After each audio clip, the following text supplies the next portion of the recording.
Hello everyone, I'm Dr. Rajesh Upadhyay, Senior Director and Head Department of Gastroenterology at Max Super Speciality Hospital in Delhi, and I'm speaking to you today on IBS, Irritable Bowel Syndrome, Management Simplified. Next slide.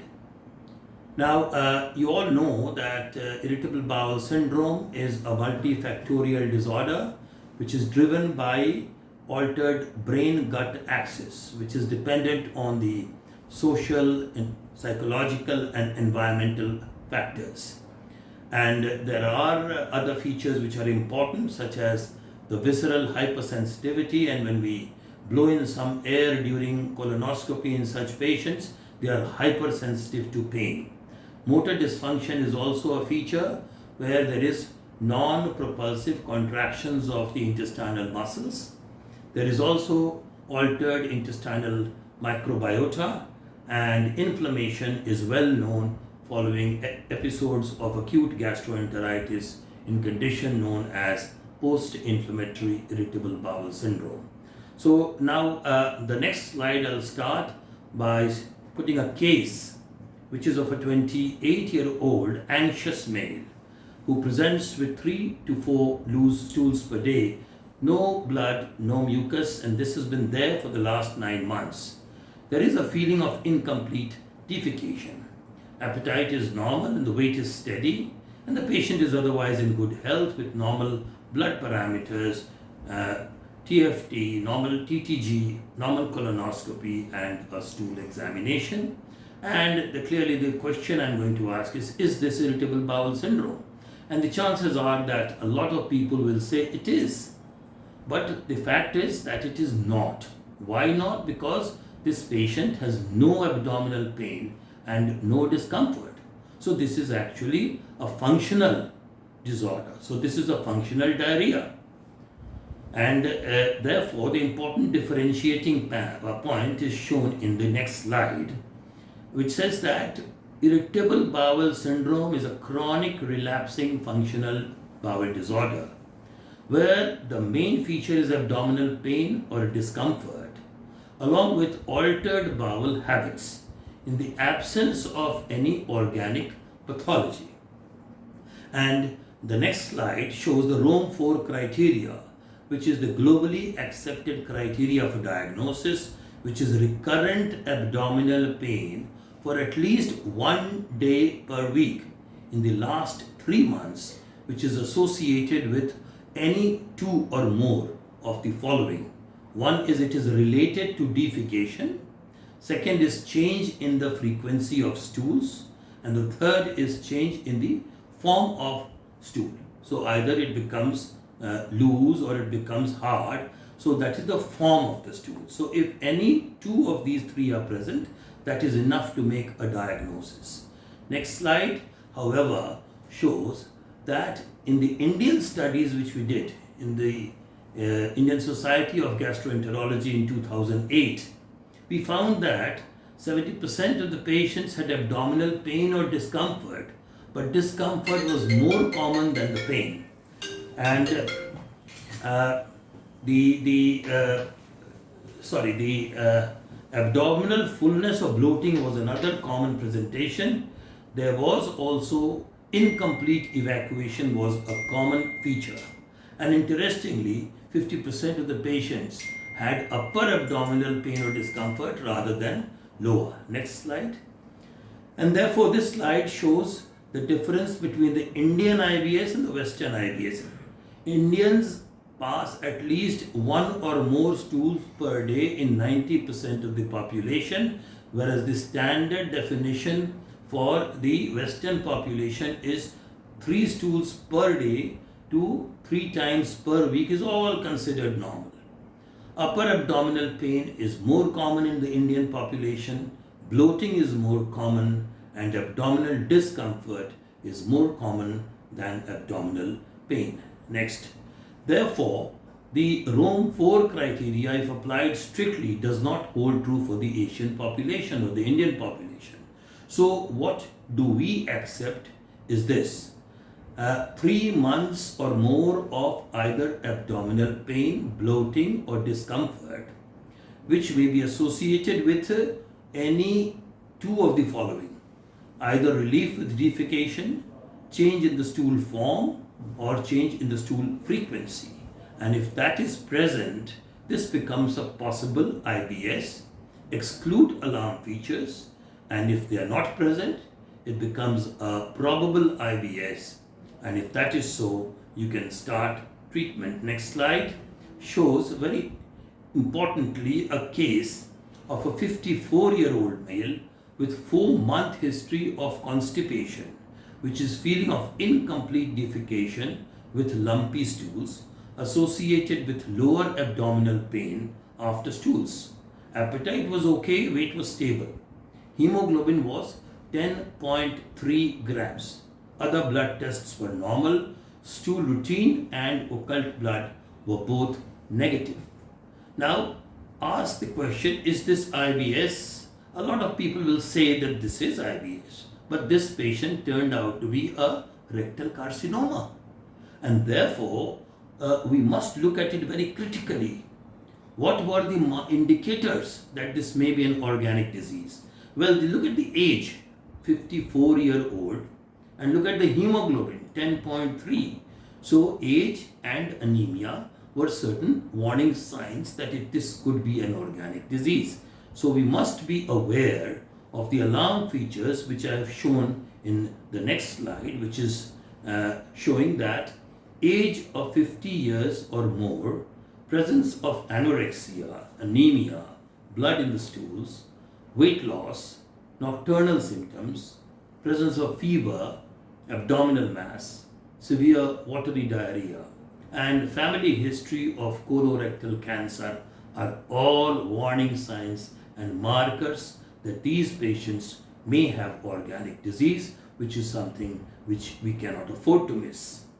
So the next slide shows the differential diagnosis, and that includes a number of small intestinal and large intestinal diseases such as celiac disease, lactose intolerance, inflammatory bowel disease, infective colitis, small bowel bacterial overgrowth, colonic diverticulosis, colorectal carcinoma, and giardiasis. And remember that IBS may not necessarily be an isolated condition, but may be associated with one or the other of functional GI disorders. Particularly 15 to 42% of the patients have functional dyspepsia as well. Next slide therefore shows what are the key points in making a IBS diagnosis. It is basically based on identification of positive symptom criteria, exclusion of alarm features, and then doing a minimum of diagnostic tests which should be individualized according to the patient's symptoms so that a definitive diagnosis could be made. Next slide shows the algorithm. So if you have the triad of abdominal pain, bloating, altered bowel function, and therefore a possible IBS, exclude alarm features, that will make it probable IBS, do some minimal tests which are required, and treat the patient. On the other hand, if you have alarm features, then clearly the patient requires further investigations which should be done. Next slide shows that once you've made a diagnosis, it is important to subtype the IBS into either constipation predominant, pain predominant, diarrhea predominant, etc., so that you can plan your treatment accordingly. And 4 subtypes have been described. If you have constipation for more than 25% of the time, it is IBS-C. If you have diarrhea for more than 25% of the time, it is IBS-D. If you have a combination of the two, it becomes IBS-M. And if you have neither of the features there, but other features such as pain or bloating as the major features, it is classified into the unsubtyped IBS. Next slide. Again, I come to a case, and this is a very common problem you see in clinical practice. A 36-year-old female complained of constipation for 2 years. Mind you, constipation is what the patient said. Always find out what exactly the patient means by constipation. And when asked further, the patient revealed that there were 4 to 5 stools per day with feeling of incomplete defecation. Stools are soft to lose at different times. She had abdominal pain prior to passage of stool. Appetite was normal, weight was steady. Investigations have all been normal, including a sigmoidoscopy. Now, based on the patient's description, this becomes an IBS-C. But presence of 4 to 5 stools per day is clearly, to a physician, it is diarrhea, therefore it becomes an IBS-D. So is it really IBS-C or IBS-D? And I think, therefore, the next slide shows that we should be using this Bristol stool chart. And very clearly it depicts that type 1, type 2 stools, which are hard, lumpy stools or sausage shaped, are constipation. And then type 3 and type 4 are normal stools, whereas soft stools, fluffy peaches, watery diarrhea, etc. are all part of true diarrhea. So depending on the stool chart, you decide whether the patient has got IBS-C or IBS-D in such circumstances. Next slide shows the recommendations for minimal testing. I think the minimal test which we need to do is a full blood count, C-reactive protein or a ESR or both. Do a stool routine examination, which is very simple, and depending on the patient's symptoms, if they're lower bowel symptoms, maybe a sigmoidoscopy. If it's predominantly epigastric symptoms, maybe a endoscopy. And if it is predominantly pain, bloating, etc., maybe an ultrasound. And particularly for those with diarrhea, you need to do celiac serological testing with TTG screening and look for lactose intolerance with breath test. And for others with constipation, you may need to look at the thyroid function test and serum calciums and electrolytes and maybe fecal microbiology again. But one point I would like to emphasize is we now, whenever you have a confusion between whether the patient may have IBS or IBD, which is inflammatory bowel disease, there is a very important test which has come into, which is now available, and that is fecal calprotectin level. So that can be done, and if it is high, then it shows that there is inflammation and that the possibility of inflammatory bowel disease is very high. Next. And let's come to the management now. And management broadly can be divided into dietary and lifestyle and pharmacological therapy, and then there is the referral for psychological interventions, and I'll come to each one of them as we go along. So next slide is very important. Whatever may be the subtypes, etc., always try to address the patient's main concern. If the main concern is abdominal pain, then you need to use definitely anti-pain agents like the antispasmodics. If the main problem is anxiety and depression, I think that antidepressants and anxiolytics will need to be used. And if the main problem, on the other hand, is gas and bloating, etc., then certainly we have to consider treatment of gas and bloating. Next slide. And therefore this slide shows symptom-based therapy. So if you have altered bowel function, if you have constipation predominant, then use laxatives. If you have diarrhea predominant, use antidiarrheals and sometimes antibiotics. And if you have abdominal pain and distension, then antispasmodics and antidepressants. Next slide. And I've again shown a case. Here is a 36-year-old anxious female, abdominal bloating, pain, feeling of tightness, improves with passage of stool, normal consistency, and she's got normal investigations, upper GI, lower GI, and abdominal ultrasound. So this is clearly pain or predominant IBS. And you can say pain and bloating predominant IBS. So how do we treat this? With pain predominant IBS is treated with primarily antispasmodic agents. So we have dicyclomine, mebeverine, otilonium bromide, which is gut-specific calcium channel antagonist. And remember that such patients do not only have this, but in the background, in majority of them, there is an anxiety or depressive overlay, and therefore the use of tricyclic antidepressants, SSRIs and SNRIs will also need to be considered. And particularly those with pain, I think the use of tricyclic antidepressants such as amitriptyline, imipramine, thiopine can certainly be considered right from the beginning rather than treating it as a second line drug. Now what about, this is the next slide showing management of bloating.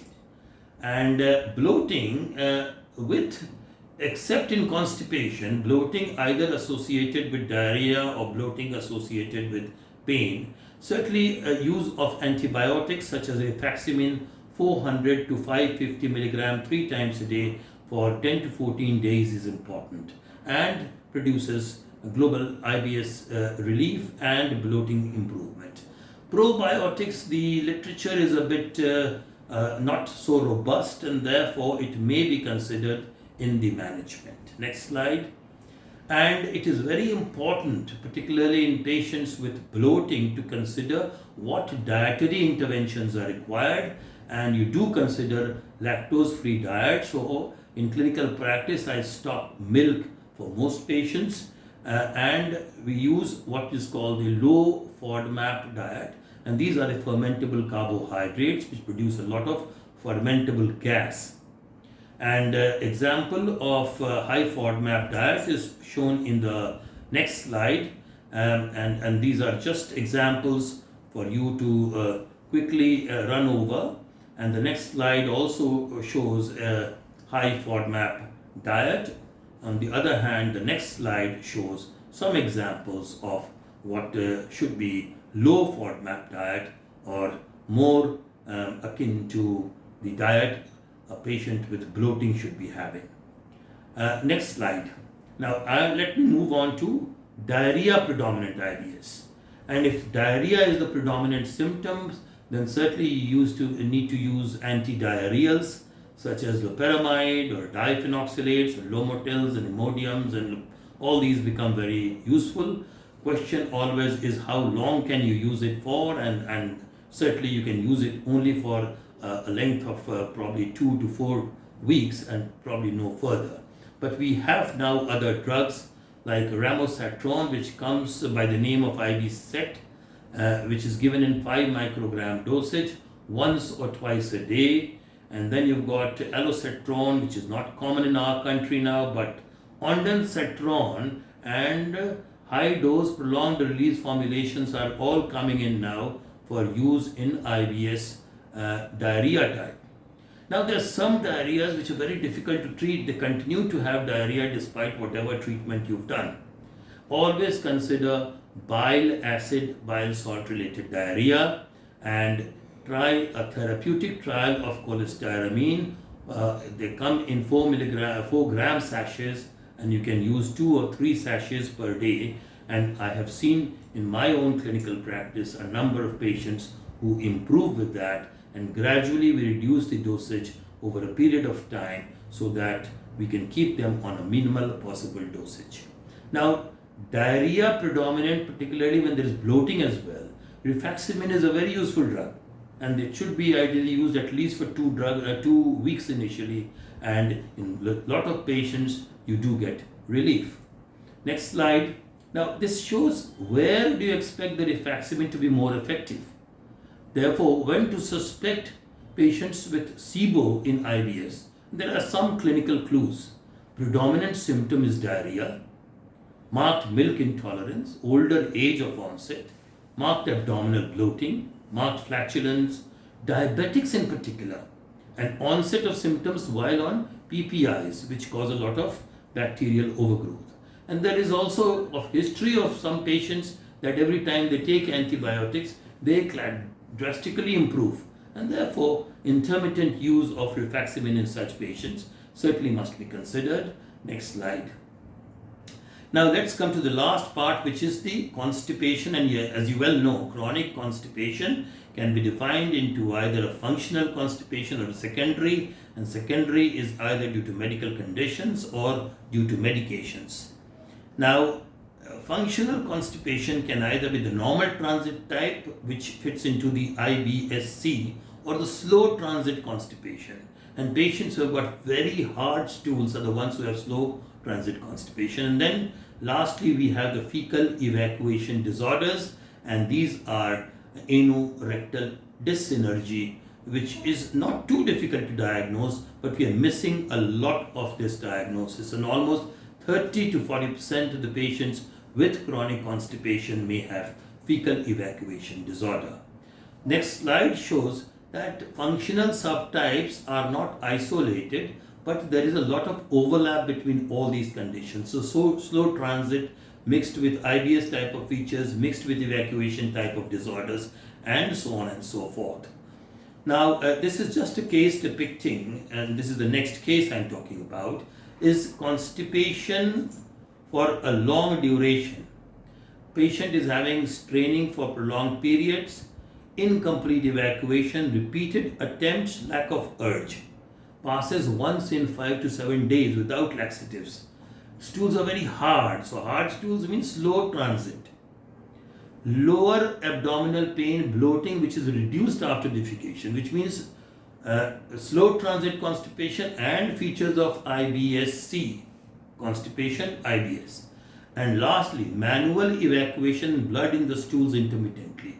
Immediately you have to think of organic cause, but manual evacuation in majority of the patients, they have anorectal dyssynergy or fecal evacuation disorder. Next slide.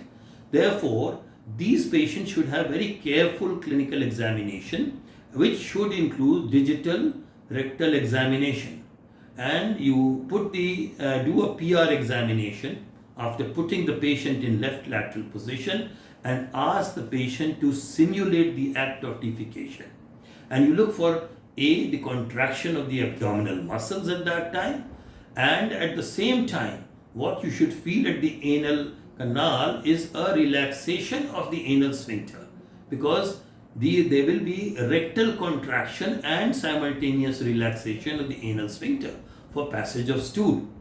So that if on the other hand, while simulating the act of defecation, the patient has more pressure in the anal canal or there is a squeezing in the anal canal, then this patient has a very high likelihood of having anorectal dyssynergy and requires further evaluation. Next slide. And therefore, such patients should be subjected to a number of further tests, including colonoscopy, etc. But most important in such patients is doing an anorectal manometry, which will tell us exactly whether the patient has or does not have fecal evacuation disorder. Next slide. When it comes to management of constipation, the most important, I think, which we sometimes miss in clinical practice is lifestyle modification.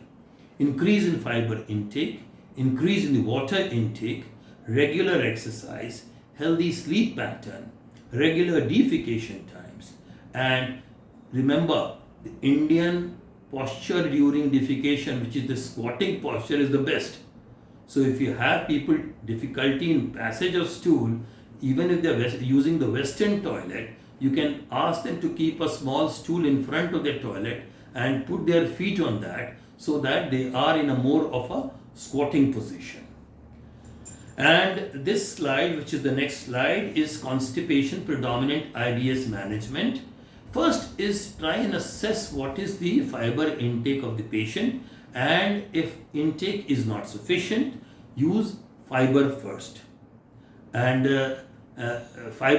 soluble fibers are very commonly available in the market and you all know about it. The other drug which is very commonly used is either lactulose or lactitol or polyethylene glycol, which are all being used very commonly.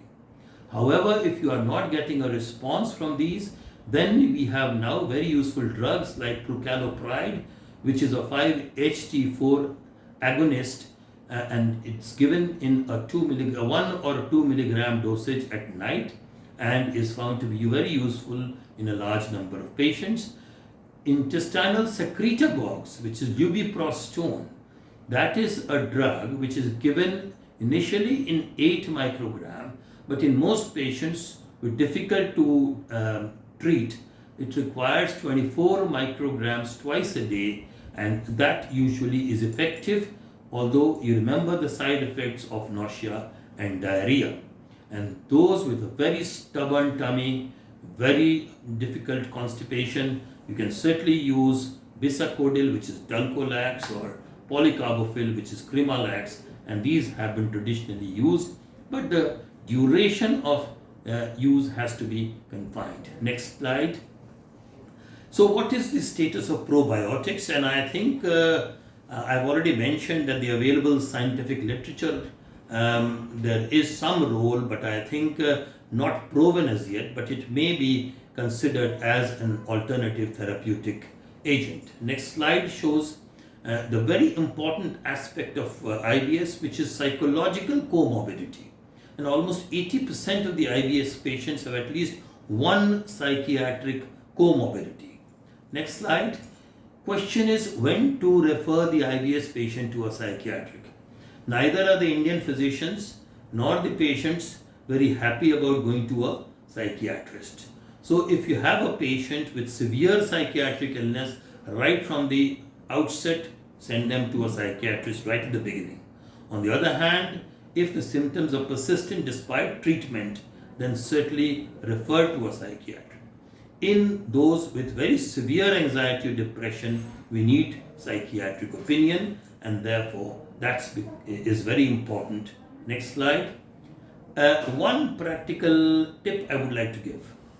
When we use a lot of antidepressants in our own practice, if a patient has got IBS-D, then tricyclic antidepressants may be more effective. They also help in controlling diarrhea and the associated pain, discomfort, and the global symptoms of IBS. SSRIs should be used more effectively in IBS constipation type of patients. So I'll move on to the next slide. What is the role of psychological treatment? And all sorts of treatment are available: cognitive behavioral therapy, hypnotherapy, relaxation techniques, interpersonal psychotherapy, and I think these are not our domain, but that happens under the psychiatrist's umbrella, and therefore, but we must be aware and send our patients. So what are the key recommendations here? Well, the diagnosis of IBS is predominantly symptom-based. No single test can confirm the presence or absence of this condition. Exclude alarm features. Use minimal and use individualized investigations. All patients, and this is the last slide, all patients need to be counseled on general lifestyle changes, regular physical activity, dietary modification, and stress management. Pharmacological therapy should be used as per the symptom requirement, and psychological referral is as per requirement of the individual patient. Thank you very much.